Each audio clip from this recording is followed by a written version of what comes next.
My name's Alison. I'm from the charity Action on Hearing Loss. We are a charity that exists to help people who are deaf, people who have tinnitus or hearing loss. Speaking to people who have gone to clubs, who love football, and they have difficulty with their hearing, is that the point of difficulty begins right at the point of trying to even buy a ticket. So it makes people just not want to bother, and often they just won't attend a game.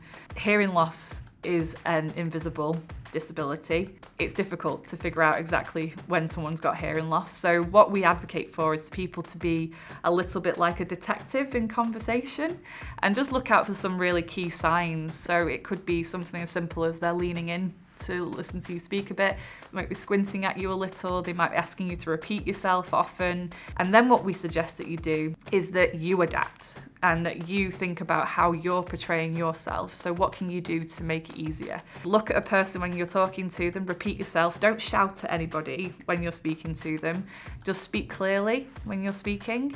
Also make sure you can be seen as well. Is there a light behind you? That means you're silhouetted if someone's trying to lip read you. Also, if it is at all possible, can you move that person to a quieter space? Football is a great way to bring people together. Hearing loss leads to social isolation, loneliness, and in some cases depression. So it makes sense that if people are better able to access a game that they love and spend time with people who also love the same thing as them, it's going to have a positive impact on their life. If they know that they can come to your club and they can easily buy a ticket and they won't have any difficulty with that transaction, and the rest of their experience is a positive one because there's other things that you've put in place around deaf awareness and things like that, that'll have a huge impact on people's well-being.